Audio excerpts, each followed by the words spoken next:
I have a great time with my life, and I want to share it.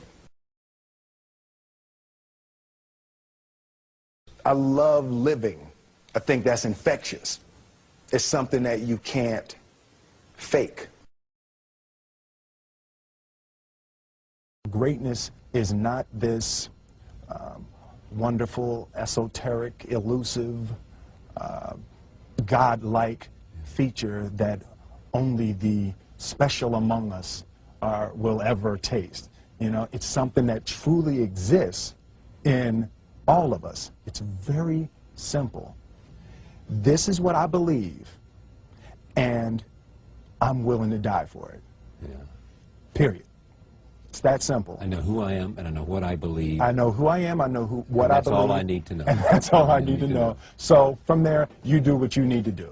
Yeah. You know, and I think what happens is we make this situation more complex than it has to be. Because we're looking for complexity. There's got to be something complex to understand. It can't be that easy. No.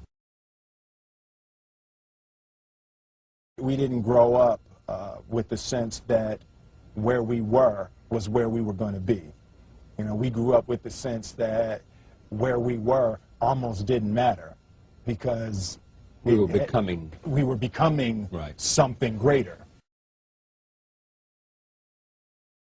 The separation of talent and skill is one of the greatest misunderstood concepts for people who are trying to excel, who have dreams, that want to do things. Talent you have naturally. Skill is only developed by hours and hours and hours of beating on your craft. I've never really viewed myself as particularly talented. Where I excel is ridiculous, sickening work ethic. You know, while the other guy's sleeping, I'm working. While the other guy's eating, I'm working. There's no easy way around it. No matter how talented you are, your talent is going to fail you if you're not skilled. You know, if you don't study, if you don't work really hard and dedicate yourself to being better every single day, you'll never be able to communicate with people, with your artistry, the way that you want. So the only thing that I see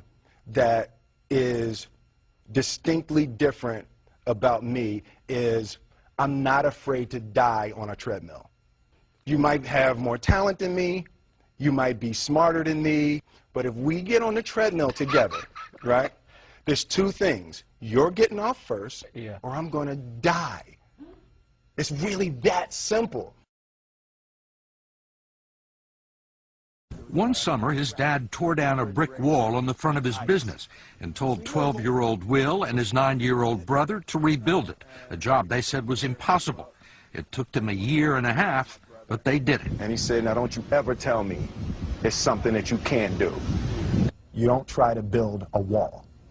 You don't set out to build a wall. You don't say, I'm going to build the biggest, baddest, greatest wall that's ever been built. You don't start there. You say, I'm going to lay this brick as perfectly as a brick can be laid. And you do that every single day. And soon you have a wall. And soon you have a wall. you know, it's an idea that my grandmother always had, that, you know, if you're going to be here, then there's a necessity to make a difference. She always instilled the responsibility, the spiritual responsibility that you have to make every group you come in contact with better. I want to do good. Yeah. I want the world to be better because I was here. I want my life, I want my work, my family, I want it to mean something. And it's like, it has, if you are not making someone else's life better, then you're wasting your time. You know, like your life will become better by making other lives better. I want to represent an idea. I want to represent possibilities. I want to represent the idea that you really can make what you want. One of my favorite books is The Alchemist, Paulo Coelho. And that's just, I just believe that. I believe that I can create whatever I want to create. the first step before anybody else in the world believes it is you have to believe it. There's no reason to have a plan B because it distracts from plan A. I think that there's a certain delusional quality that all successful people have to have. You have to believe that something different than what has happened for the last 50 million years of history. You have to believe that something different can happen. Confucius said, he who says he can and he who says he can't are both usually right.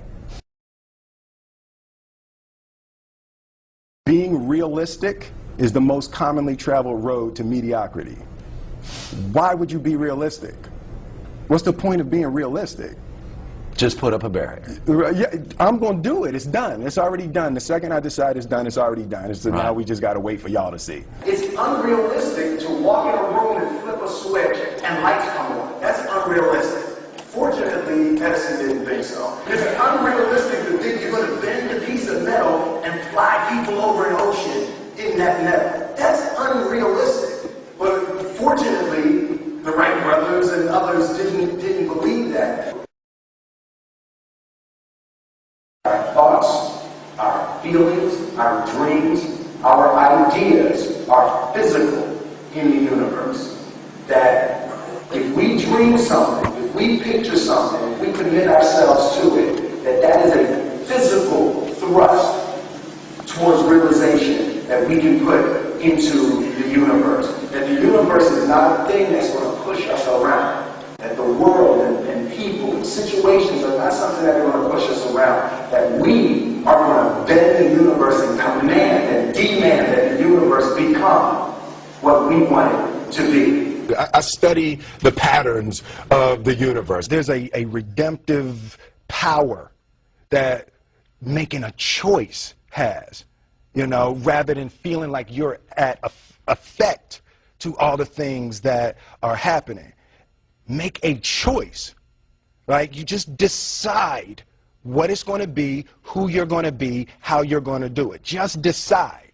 And then from that point, the universe is going to get out your way. It's like it's water. It wants to move and go around stuff. You know, there's a flow of the universe that I've grown to know just how to go with it. I realize that to have the level of success that I want to have, it's difficult to spread it out and do multiple things. It takes such a desperate, obsessive focus. You really got to focus with all of your fiber and all of your heart and all of your creativity. I'm motivated by fear. Fear. You know? Fear of what? Fear of fear. I hate being scared to do something. And I think what developed in my early days was the attitude that I started attacking things that I was scared of. It was Franklin Roosevelt said the only fear you have to fear is fear itself. Absolutely. Remember that? Absolutely. Yeah.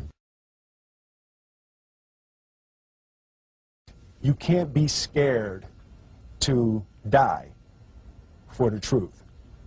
The truth is the only thing that's ever going to be constant.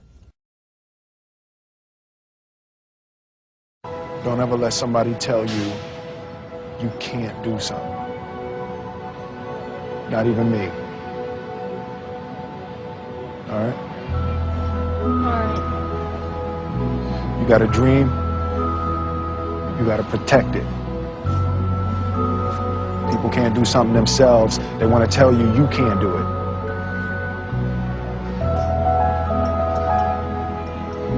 You want something, go get it. Period.